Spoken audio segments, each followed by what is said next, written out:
We pulled out a part of one of our levels, basically, that we call the suit demonstration, that kind of just highlights our nano muscle suit and shows it's a really good area that has a lot of good things to pick up and things to jump on and lots of stuff to kill, so it's a good level for a show like this.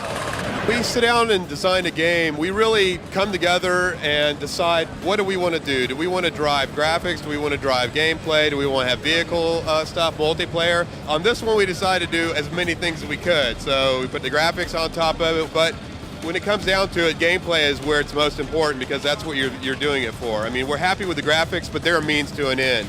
Immersiveness is where you want to go. So basically, the more real it feels and the better it looks, gives you more reason to feel like you're this great super soldier in this real environment. So we push the gameplay more than any other aspect as far as what we're looking at. I've worked on a lot of games, and this is the only game that every day I look at it and it looks like I'll be seeing one of my guys' monitors or something like that, and I'll think they're looking at a picture or a movie or something, basically, or they're watching a movie. And that's the biggest thing, is it never gets old because it's getting close to photorealism, and that's the key, basically. When you get there, it's something that is exciting, and you can't be more real than real looking, and it just gives you an experience of being there. Most of the things that gives us like the photorealistic look is our lighting engine. So the way the light happens and the way the light bounces and the shadows are, that kind of gives it the edge, and it's something we're really proud of.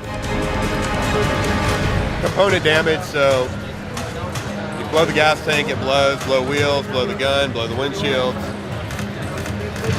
It actually catches on fire and the gas spurts out, and then after a while the gas tank will go, basically. So, Hollywood realism, you know? That's like, realism isn't really quite fun, but Hollywood realism means it's something you expect it to do, so that's kind of where we went with it. There's a misconception that it only runs on DX10. In Crysis, it's been running on DX9 basically since we started developing, and it runs great on DX9.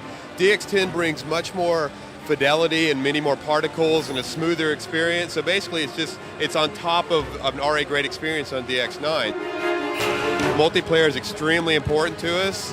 We like the single player to bring the people in and entertain them, and they can play by themselves, but then when they're finished with it, we built it so it's replayable. You can play it a bunch of times, but then there's going to be a certain time that you're going to want to try it online. So we're offering 3 new modes for our online. The standard instant action, which you just get in there and there's guns and you can shoot, and team instant action.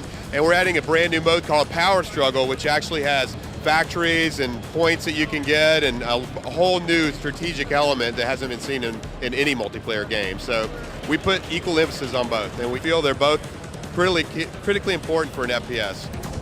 We want to ship as soon as possible, but we're not really giving it a release date, but we hope for this year if everything goes right.